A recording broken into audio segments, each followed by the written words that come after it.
Greetings, salutations, and welcome to Sportslook, the sports television program for the high plains of West Texas and eastern New Mexico. I'm your host, Doc Elder, and just like one of my favorite candies from my childhood, tonight we're going to have a now and later. The now is going to be Josh Harden, the head coach of Greyhound Track and Field. They're in action right now, even as we speak. The later is going to be Jordan Hendy. He is a new football coach. He will start his duties here in a few weeks.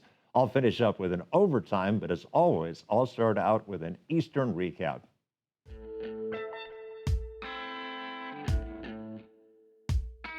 Greyhound baseball took 1 out of 4 last weekend from nationally ranked Texas A&M Kingsville. They will be at home for 4 games against St. Edwards. The Greyhound softball team took 2 out of 3 from nationally ranked St. Mary's. They are going to be at St. Edwards this weekend. The Greyhound men's basketball team on the road won games against Oklahoma Christian and the University of Arkansas Fort Smith. And with those victories, they have earned a spot in the Lone Star Conference postseason tournament. Unfortunately, the Greyhound women's team lost to those 2 squads, and their future is still up in the air. And Greyhound Rodeo finally ready to get started here in the spring semester. They have their first rodeo this weekend at Odessa College. Well, that has been your Eastern recap, so we'll clear the set and we'll bring in our first guest, Josh Harden, right now.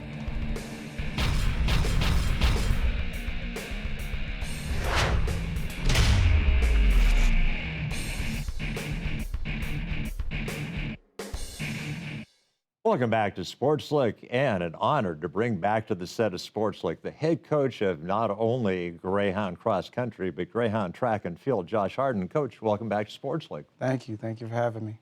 Well, Coach, I assume that most people will know this, but in case we have viewers that are not aware of the fact that there are actually 2 separate track and field seasons. Yes, yeah, we have an indoor season and an outdoor season.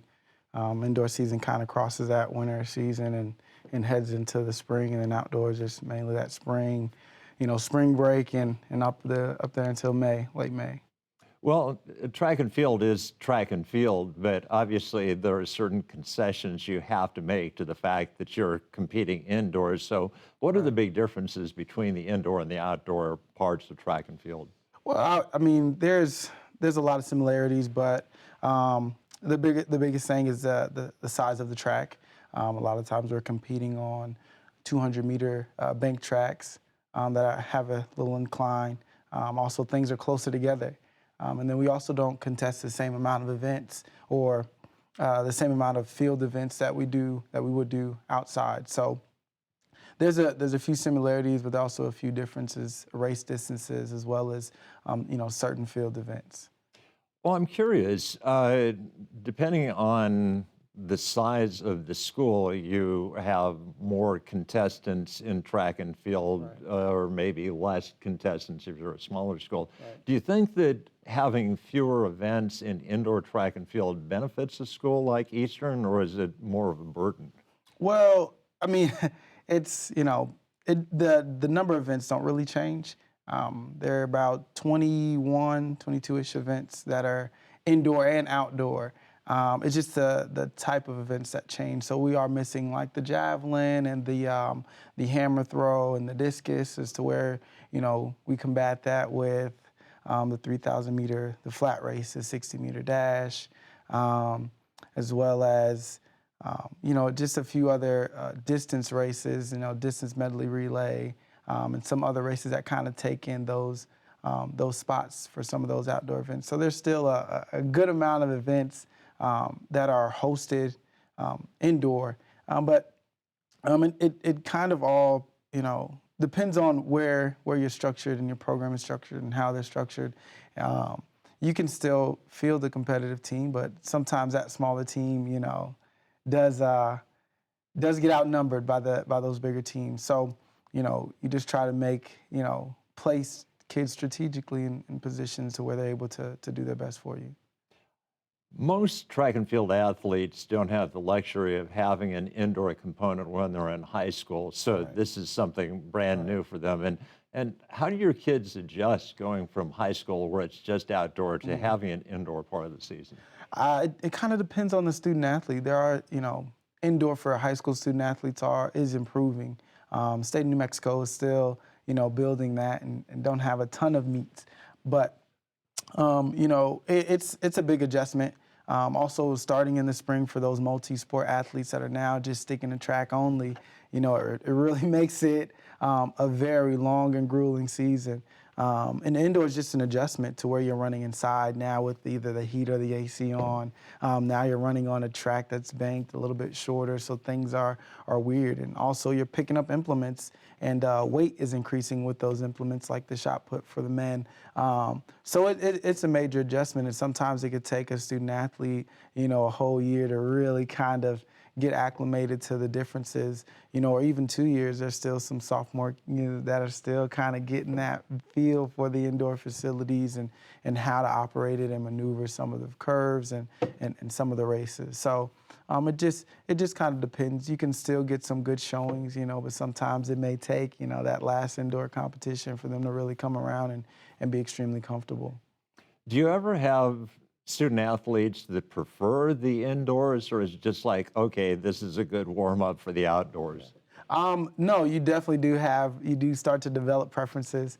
And there are some student athletes that come to love indoor and look forward to indoor, and they feel like that's their moment. But for, kids that are coming from warmer climates and warmer weather, like the New Mexico kids, they love outdoor. And the Caribbean kids and the Southern kids, they much prefer outdoor because it's what they know and they've done for a while. But they do develop their preferences for certain seasons. And I actually grew up in Iowa, and Okay. there was an indoor track facility at the Right. University of Northern Iowa. Yeah. So I actually got to run in indoor meets as opposed to outdoor meets. I had a friend who really liked the bank curves because he just felt with his center of gravity that he was Yeah. able to really navigate those banks. Yeah, yeah. I mean, it can be difficult for some of the bigger athletes to kind of navigate those curves. It does take some time and repetition.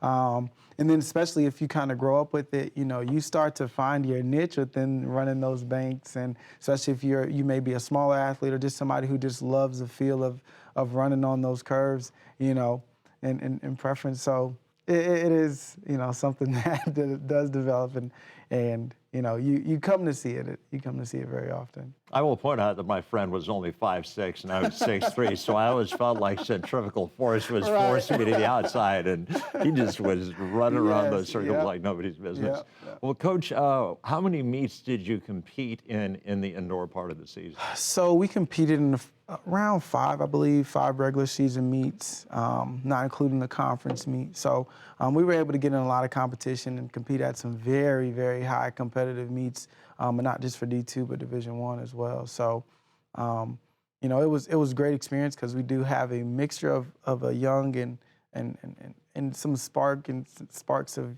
younger, older student athletes, some senior leadership. So, it was one of those things where a lot of people were getting a lot of experience early on and high competition levels. Well, speaking of the Lone Star Conference Indoor Track and Field Championships, we had a young lady who was actually the Lone Star Conference champ. Yes, yes. Tamia Smith, Miss Everything. For most, who knows her, she's very well known around the campus. She's a student body president, and she was a SAC representative for us, and she also worked on campus with security. So she's done a lot here on campus, and somebody who's just relentless. She's a hard worker. Holds a few of the record boards in the weight room for moving weight pretty well. So she's somebody that came in and really just kind of just had a different attitude and a different outlook this year, and something that we've been encouraging with her as well, and something she's adapted and just kind of ran with, and had some opportunities where her last throw was her best throw, within a meet. And this weekend, her goal was, she said she's going to get on that podium at all costs, and that was some of the comments that I heard her made going into this weekend. And with the first throw of her competition in the shot put, she sealed it. Well, obviously, part of being a successful thrower is technique. Part of it is just strength, and part of it is mental. So, is there one aspect that really makes her special, or is she pretty outstanding in all three of those aspects? Well, to me, it has strength. Like, she is probably one of the strongest student athletes that I've had in a program. So that's something that she's not lacking, and she's not scared to put work in the weight room. Um, for her, it was just a mixture of technique and going in and mentally, continue to recheck in with the field events. You get a new try every time, and it's almost like a fresh start. So for her, it was really just being able to technically put things together and be aggressive doing that. And then also, when a throw doesn't go well, kind of mentally resetting and then focusing on the next throw. And for her, she was able to really put a good one in and come in mentally just aggressive on that first one and really put herself in a good spot and really kind of shook up the field that she was in. Well, Coach, obviously, we would not be doing justice if we didn't talk about the men. And the men had a young man who finished third in the 200 and finished third in the 200 Lone Star Conference. You got to be motoring. Yeah. Timothy Frederick. Yeah, he's a young man that we were able to get from New Mexico Junior College. He's originally from Trinidad and Tobago, and he's probably one of the nicest guys I've met, and he's just a good young man and just comes in and work hard. He's a yes sir, no sir type of guy, and we came in with the mission to make sure that we were felt and heard in the Lone Star, and he took upon that mission, and he's been really working really well. So and he was able to run a personal best and a collegiate best for him, by himself pretty much. And he's a guy we expect a lot from outdoors as well. So, speaking of outdoors, when does the outdoor part of the season officially begin for you? So we have one more meet. We're looking to hopefully Timothy Fredericks will get into the 200 meters. Right now he's ranked 11th in the nation for the 200 meters. So we're planning on that, and we're working to that. And for the rest of the team, March 17th and 18th, we'll go up to WT, and we'll compete in their spring break meet.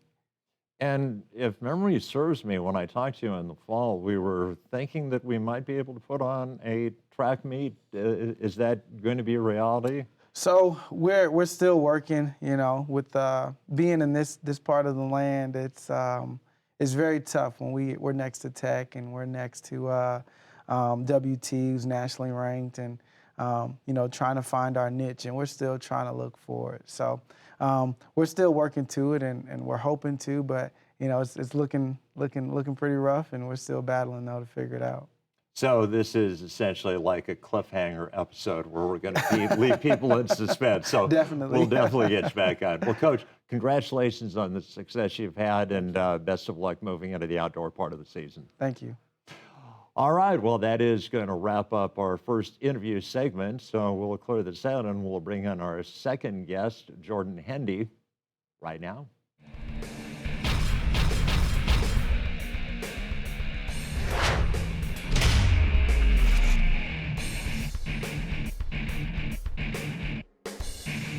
Welcome back to Sportslook, and we bring to the set of Sportslook one of the newest coaches at Eastern New Mexico University, Jordan Hendy. And Jordan, welcome to Sportslook. Appreciate you for having me. Well, Jordan, the first question, where are you from, and what was the process that got you to the coaching ranks here at Eastern? So I'm from Sunnyvale, California. It's in the Bay Area, near San Francisco, Oakland, San Jose, that type of area. And my love for football is short answer. Played football in high school, went to junior college, played it 2 years in junior college. Earned a scholarship to University of Toledo, all the way in Ohio, so it was really far from home. Didn't really feel like I was cracking the lineup as much as I wanted to, so I just decided to exercise, my right to use the transfer portal. Ended up at Pittsburgh State University in Kansas. Had a really good last year, and decided I wasn't done with football yet. I was done playing, but being around the game, I think is going to be, how my life plays out. So was football your only sport growing up, or did you play others and just gradually gravitate towards football? So I played baseball first before I even started football, just because with the contact in football, my parents were a little hesitant putting me in. But I really played baseball first, and then towards the 8th grade, stopped playing baseball and then just took football more seriously. So, who were the influences on you to help you become the football player that you developed into? So two big players were my dad and my grandfather. My grandfather coached 40 some odd years, Pop and Warner football. So it was, not as high level, but it was still had an impact on kids, And my dad played 2 years in the NFL for the Chargers. So he had a good career, and I just, always looked up to it, right? So that's kind of what got me What there. year did he play? I believe it was 84, 85. So it was 2 years. I was living in San Diego then. I was a grad student really? at UC San Diego. They used to do their training on the UCSD Really? campus. I used to go watch. I probably saw Probably your saw dad. my dad, yeah. What a small world. Probably saw my dad. Wow. Well, these things work out for a reason. I'm really glad Absolutely. that Coach Lee says you as being my guest here. So, did you play on both sides of the ball when you were younger and then just gradually become a defense, or were you always a defensive player? So I used to play on both sides of the ball, Pop Warner. In high school, I really just played offense. And then when I went to junior college, my coach really saw my potential as a defensive player, given my length, and, my height and stuff like that. So it ended up being a pretty good move. I moved the corner and really never looked back. So. Well, obviously, your statistics with your time with the Gorillas, I'm not sure people know that that's the nickname of the Pittsburgh State franchise, but they are the Gorillas. People can look it up.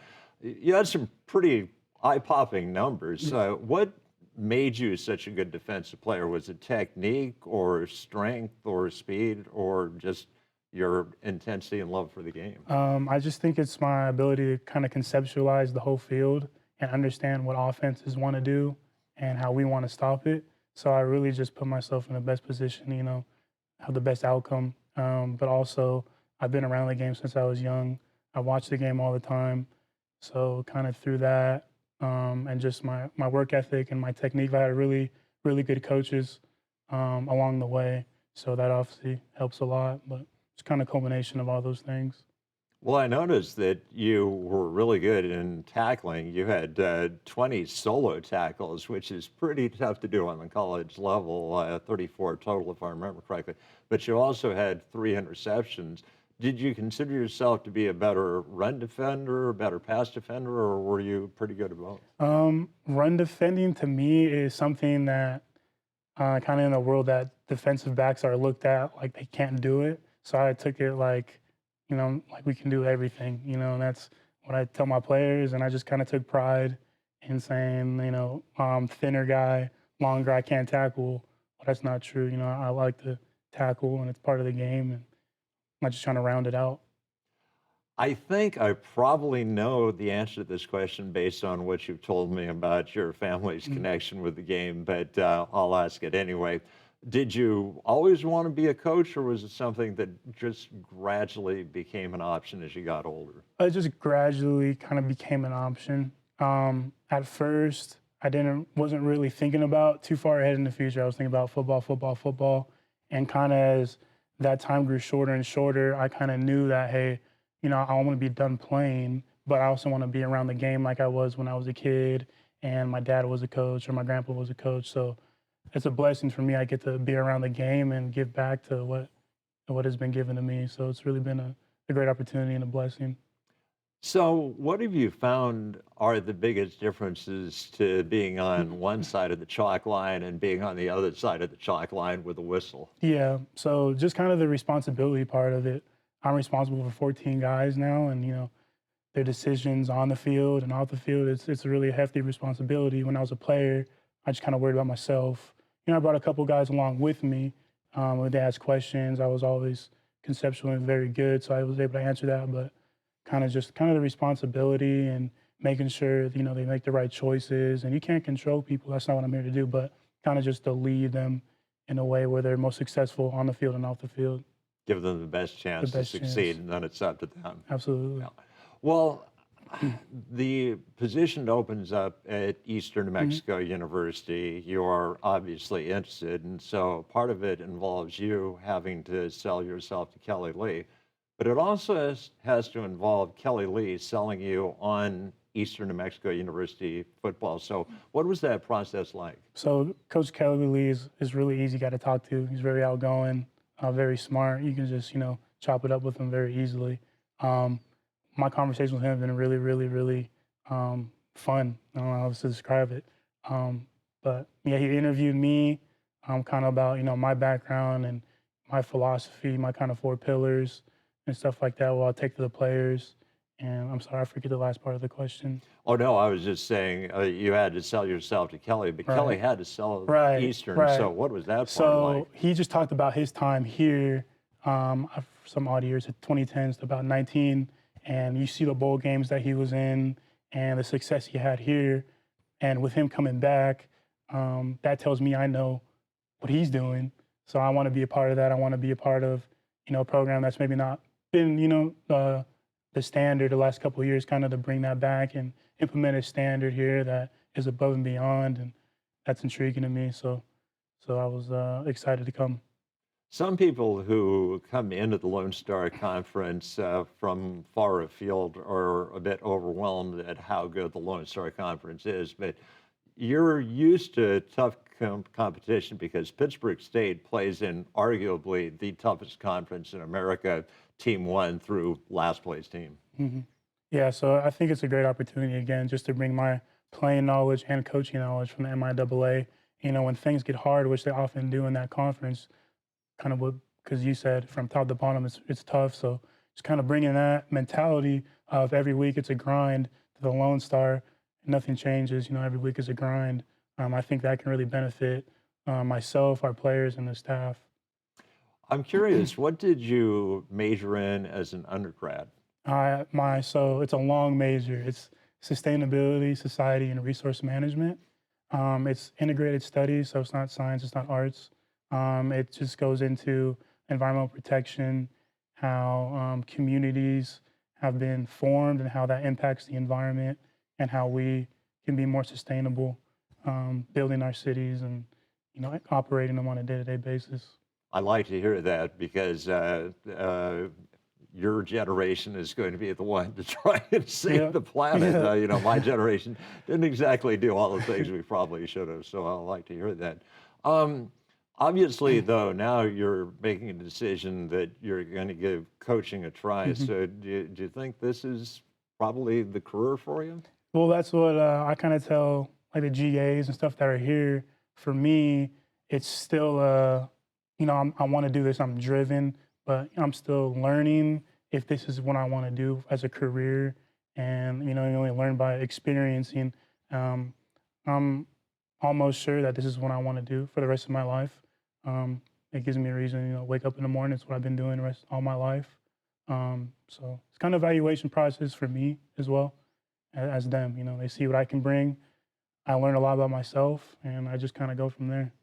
Jordan, what sort of interaction have you had with the players so far since you got hired? It's been all positive. I mean, to me, these guys seem hungry. They've seen a lot of coaches here, and I know that's hard as a player. It was hard for me when, coaching changes happened to me, but just kind of giving them the comfort that, hey, I just got out of it. I know what it is. I want to help you guys to be successful. I know you want to be successful. So that's kind of been the relationship that I've had, and I'm still meeting players, but up to now, it's been really, really good. Normally, Kelly Lee likes to have spring ball as soon as he possibly can. I mean, he'd probably started the day that we start the new semester, but because of when he got hired, because of recruiting, he's having to move it back. So what is the actual timetable for spring ball going to be? I know the first day is March 23, and that's going to go for about a month. So around April 24, 25, we'll have our spring game. Those probably aren't the correct dates for the last part of it, the spring game, but it's going to be about a month, 15 practices about every other day in the morning. And that was going to be my next question. So when are you trying to practice in the morning if your kids are available? Yeah, in the morning, just because of the class conflicts. We can get our work done and they can go about their day, watch film throughout the day.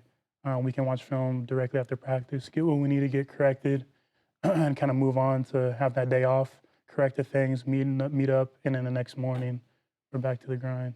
Well, Jordan, like I said, I'm glad anyway to get a chance to meet a new coach, but especially the son of a guy that I watched probably out on the practice field. So congratulations on getting the job, and we wish you the best of luck. Thank you very much. I appreciate it. All right, well, that is going to wrap up the interview segment of Sportslook. So we'll clear the set, and I'll finish up with an overtime right now.